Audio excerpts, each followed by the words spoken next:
A judge publicly humiliated a royal guard during a routine court hearing, but minutes later the guard revealed a secret that made the courtroom fall silent and left the judge in handcuffs. Here's how it unfolded. But before we continue, tell us where you're watching from in the comments, and make sure to subscribe, because tomorrow at this very same time we're dropping another powerful royal guard story that you won't want to miss. The imposing stone facade of Westminster Magistrate Court stood resolute against the gray London sky, its weathered columns and worn steps bearing silent witness to centuries of justice, and occasionally injustice. The usual morning procession of barristers in their black robes, clerks clutching files, and anxious defendants filtered to the heavy oak doors, their faces set in the grim expressions of those entering a place where fates hung in the balance. The arrival of Sergeant Callum, our main, created an immediate stir that rippled through the courthouses. Scarlet tunic and bare skin cap stood in stark contrast to the muted grays and blacks of legal attire. The ceremonial uniform of the Queen's Guard seemed almost deliberately provocative in this templed LW, each gleaming brass button, and precisely aligned metal a challenge to the court's more subdued authority. As Redham ascended the courthouse steps with military precision, conversations halted mid-sentences. Polished boots echoed against the marble floor as he entered the building, his back. Ramrod's straight eyes forward, the same impeccable bearing he maintained at his post outside Buckingham Palace. The ceremonial rifle rendered safe for court appearance, but still an imposing presence, was carried with meticulous correctness that spoke of years of disciplined service. Is that actually a Queen's Guard? A junior solicitor whispered her colleague. In full ceremonial dress, her senior confirmed with raised eyebrows. Must be that case Hina's been talking about all week, the one he promised would be instructive for all of us. The court clerk nearly dropped her stack of files when Redham approached the registration desk. Sergeant Callum Redham reporting as summoned. He stated, his voice carrying the crisp precision of military training. Do you have legal representation, Sergeant? She asked, noting he stood alone. I'll be representing myself. Thank you, Redham replied with calm assurance. The clerk's eyebrows rose slightly. Are you sure? That's wise. Judge Henshaw is rather formidable. So I've heard. Redham responded with the faintest hint of a smile that vanished as quickly as it had appeared. Inside courtroom, Judge Rupert Henshaw was already reviewing documents when an assistant leaned in to inform him of the guard's arrival. Henshaw's thin lips compressed into an even thinner line of disapproval. At 63, with 3 decades on the bench, Henshaw carried himself with the imperious confidence of a man accustomed to absolute authority within his domain. His reputation for harsh sentencing was matched only by his intolerance for what he termed theatrical displays in his courtroom, a full ceremonial uniform. He muttered how predictably dramatic. The public gallery filled quickly as word spread of the unusual case. By the time Redham entered and took his position at the defense table, every seat was taken. The guard stood alone, no legal representation. Beside him, his ceremonial bark skin cap now tucked properly under his left arm in military fashion, Judge Henshaw entered his black robes.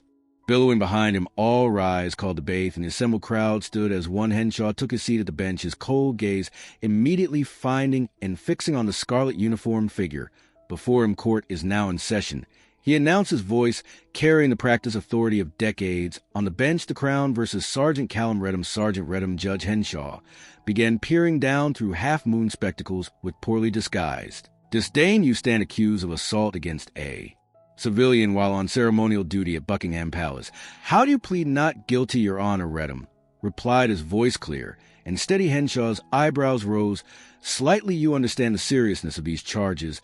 I presume assaulting a civilian while representing the Crown is not merely a breach of protocol.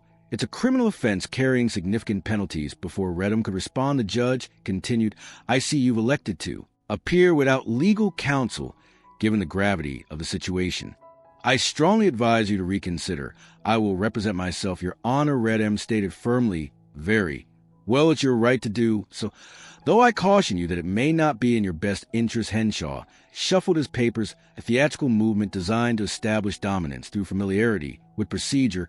Let the record show that the defendant has declined legal representation despite the court's recommendation. From the prosecution table rose a sleekly dressed barrister whose tailored suit and silk tie spoke of private education and expensive habits. Edwin Cartwright. For the Crown, Your Honor, I'll be presenting the case against Sergeant Redham. Proceed, Mr. Cartwright. Henshaw nodded, settling back with an expression of professional interest that couldn't quite mask his anticipation. The court calls Mr. Richard Holloway Cartwright, announced a man in his 50s approached the witness stand. His bespoke suit, designer watch, and the confident set of his shoulders marked him as someone accustomed to wealth and influence. After being sworn in, he adjusted his tie and cast a practiced, sympathetic glance toward the jury box. "Mr. Holloway, could you please tell the court what happened when you visited Buckingham Palace last Tuesday?" Cartwright prompted. "Of course, Holloway," began, his voice modulated to convey reasonable indignation.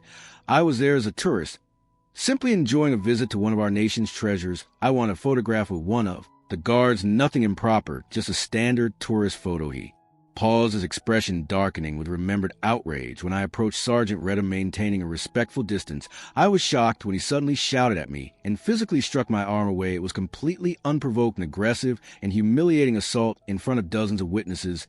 "Did you provoke the guard in any way?" Cartwright asked. "Absolutely not," Olai insisted, his hand rising to his chest in a gesture of wounded innocence. "I was entirely respectful of the protocols. Everyone knows you don't touch the guards or get too close. I visited the palace many times and understand the regulations perfectly. And the injury to your wrist," Cartwright prompted. Holloway extended his arm, displaying a barely visible bruise. "The guard's baton struck me with considerable force. I required medical attention and have been experiencing ongoing pain. My doctor has documented the injury throughout this testimony." Judge Henshaw nodded sympathetically, occasionally shooting accusatory glances at Redham, who stood at perfect attention, his expression betraying nothing. "Your Honor," Redham finally spoke, "I would like to question the witness about several inconsistencies in his account." "You'll have your turn." Sergeant Henshaw replied dismissively. "The prosecution hasn't finished presenting its case, but Your Honor," Redham persisted, "basic procedural fairness allows for you will not instruct this court on procedure." Henshaw snapped his facade of impartiality, slipping momentarily. "You may be accustomed to giving orders at your post, Sergeant, but in this courtroom, I alone determine the order of proceedings." The actual events at Buckingham Palace had unfolded quite differently from Holloway's practice. Exchange between Mr. Holloway and Sergeant Redham. The defense calls Colonel Harrington. Redham stated formally after being sworn in. The colonel provided a precise account that corroborated Redham's version of events in every detail, describing Holloway's deliberate barrier breach and the guard's textbook response. "In your professional opinion, Colonel, did Sergeant Redham act appropriately?" Redham asked. "Not only appropriately, but with admirable restraint." Harrington affirmed Mr. Holloway's behavior constituted a potential security threat that warranted a much firmer response than he received throughout this testimony. Holloway shifted uncomfortably in his seat. Cartwright leaned over to whisper urgently in his client's ear, their faces betraying growing concern. Judge Henshaw, whose confident control had visibly eroded during Redham's methodical presentation, attempted to regain command of his courtroom. "While this testimony is noted, it represents a single perspective on the events. If I may, Your Honor," Redham counted smoothly, "I have statements from 7 additional witnesses, all of whom corroborate Colonel Harrington's account. They include 3 international tourists with no connection to either part, a retired police inspector, and the palace security officer who intervened in the methodical dismantling of the prosecution's case."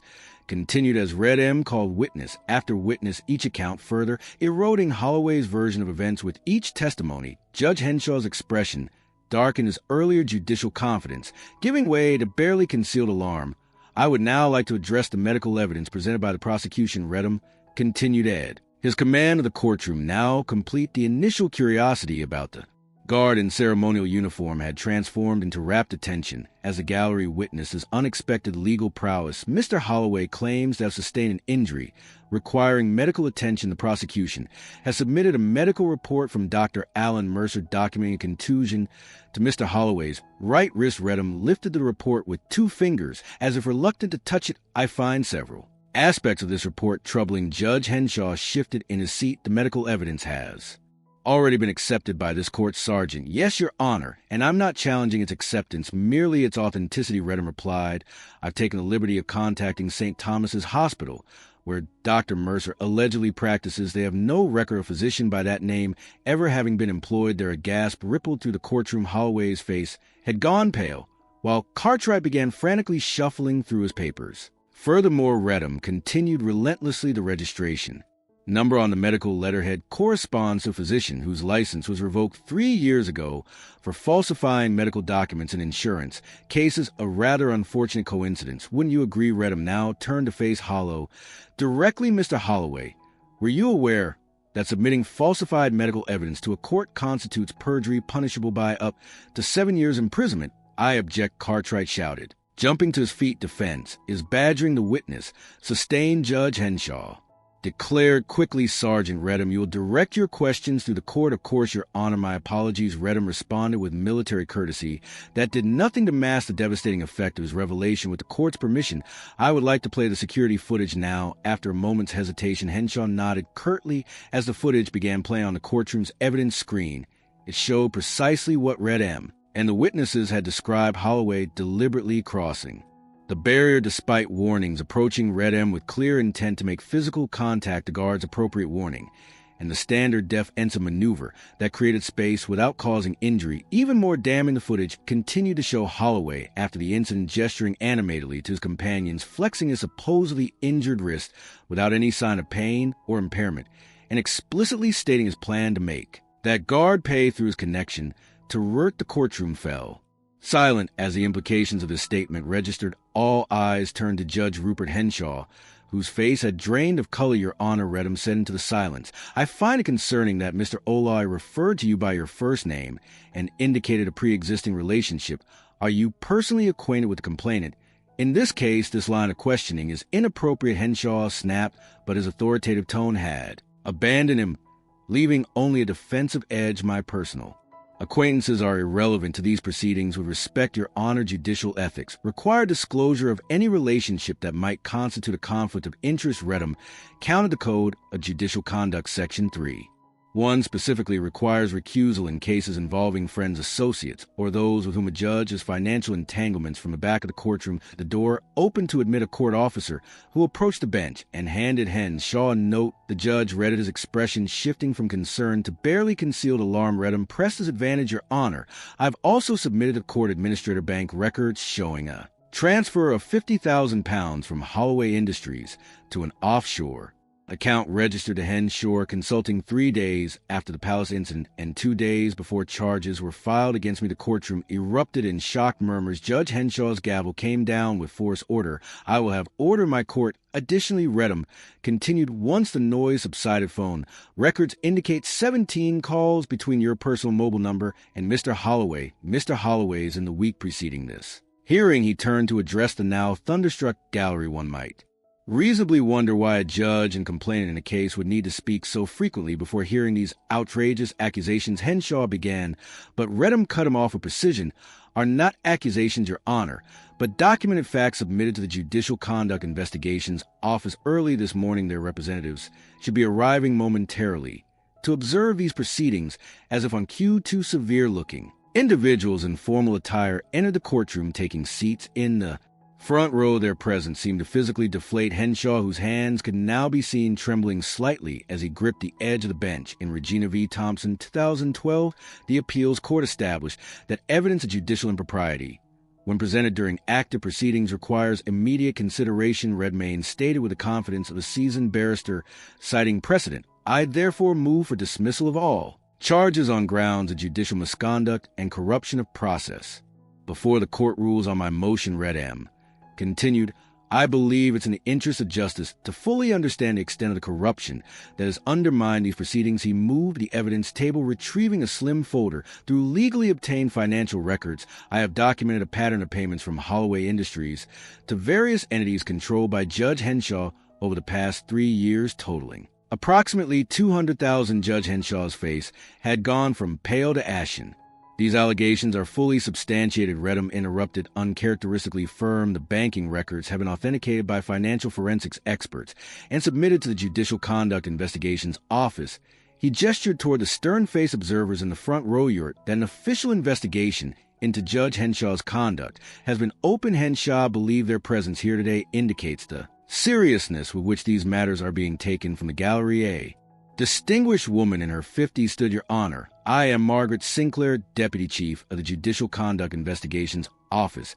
In light of the evidence that has been presented to our office this morning, I must inform the CW's hands gripped the edge of the bench, his knuckles white. This is highly irregular. These proceedings cannot be interrupted. By Section 17 of the Judicial Conduct Act specifically permits intervention when evidence of judicial corruption emerges during active court proceedings, Sinclair stated firmly, "I'm afraid I must ask you to recuse yourself immediately pending investigation." The courtroom had fallen completely silent to spectators witnessing an unprecedented turn of events. Richard Holloway attempted to rise from his seat, seemingly intent on leaving only to find his path blocked by a court security officer who had moved into position near the exit. Additionally, Redham continued, turning to face Holloway. "I have documented evidence of Mr. Holloway's previous attempts to abuse the legal system for personal vendettas. Court records show that in the past 5 years, Mr. Holloway has filed similar spurious claims against 7 individuals who he felt had disrespected him, including a restaurant server, a taxicab driver, and a flight attendant." Cartwright, the prosecution barrister, had begun edging away from his client, physically distancing himself from the unfolding scandal. His expression suggested a man calculating how to salvage his professional reputation from the wreckage. "How did you access these records?" Olai finally sputtered his composure, completely abandoned that private information. "Court records are public documents," Mr. Holloway. Redham replied calmly, "as our company financial disclosures, property ownership registries, and political donation records, all which painted a rather clear picture of your relationship with Judge Henshaw." When properly examined, Redham turned back to address the Deputy Chief, Miss Sinclair. "I've also prepared evidence suggesting that this is not an isolated incident. There appears to be a pattern of favorable rulings by Judge Henshaw in cases involving associates of Mr. Holloway dating back approximately 4 years from his seat, now seeming to physically shrink with each new revelation." Judge Henshaw finally erupted, "This is outrageous. You're a ceremonial guard, not a legal investigator. Who do you think you are to come into my courtroom and make these accusations?" The outburst hung in the air like a confession. Redman's response was quietly devastating. "I am exactly what I appear to be, Your Honor, a royal guard doing his duty. My duty to crown includes protecting the integrity of British institutions, including its justice system, from those who would corrupt it for personal gain." Sinclair nodded to several plainclothes officers who had entered the courtroom. Judge Henshaw, "Mr. Holloway, I'm afraid you'll both need to accompany the officers to answer formal questions regarding the evidence that has been presented today." As the officers approached the bench, Heena's demeanor transformed from outrage to panic. "This is all a misunderstanding," he insisted, his voice rising. "The payments were for legitimate consulting services. There was no quid pro quo arrangement. The timing of the payments coinciding precisely with your favorable rulings in cases involving Holloway associates suggests otherwise," Redham noted, "as does the recorded conversation between you and Mr. Holloway from last Friday, in which you explicitly discuss ensuring that I will be made an example regardless of the evidence presented. You recorded us." Holloway gasped, his face contorted with shock. "I did nothing of the sort," Redham replied. "However, it appears that the Metropolitan Police Anti-Corruption Unit has had Mr. Holloway under surveillance for several months as part of a broader investigation into influence peddling. They were kind enough to share relevant information. Once I brought this case to their attention, the heavy oak doors at the back of the courtroom swung open, admitting a distinguished figure in judicial robes. All rise," called the bailiff automatically, though most in the gallery were already on their feet, watching the unprecedented drama unfold. "I am Justice Elena Blackwood of the High Court."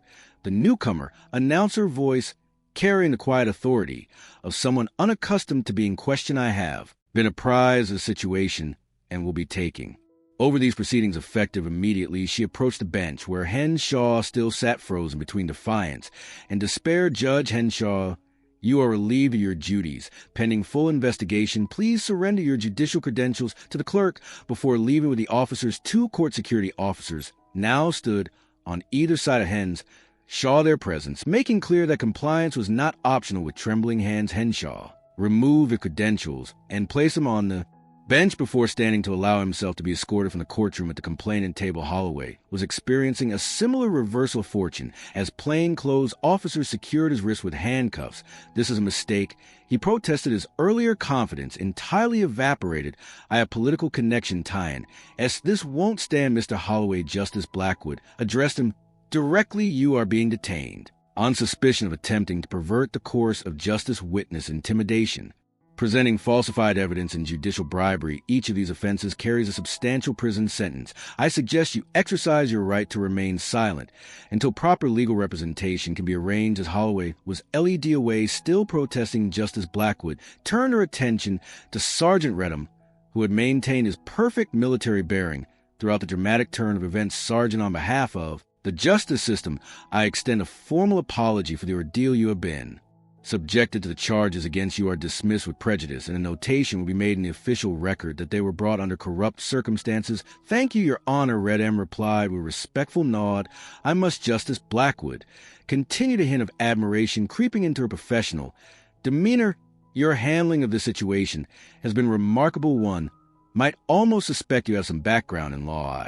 Sir, where duty requires, Your Honor, Redham answered simply. The gallery, still processing the whirlwind of revelations, broke into spontaneous applause. Justice Blackwood allowed it to continue for a moment before rapping her gavel. Order, please. While this outcome is indeed satisfying, we must maintain the dignity of these proceedings. Turning to address the court more broadly, she continued, what we have witnessed today is both troubling and reassuring. Troubling that corruption could reach into these hallowed halls of justice, but reassuring that it could be exposed through the diligence and integrity of a single individual committed to truth.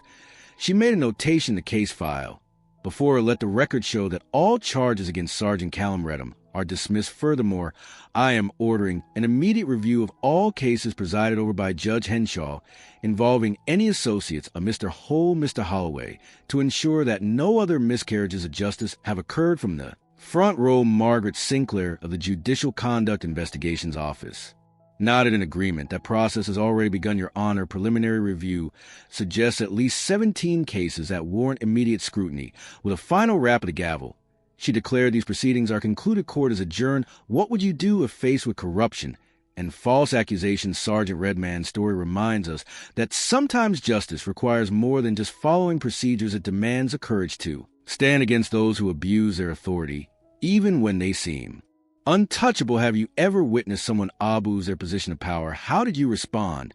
And what would you have done in Sergeant Redman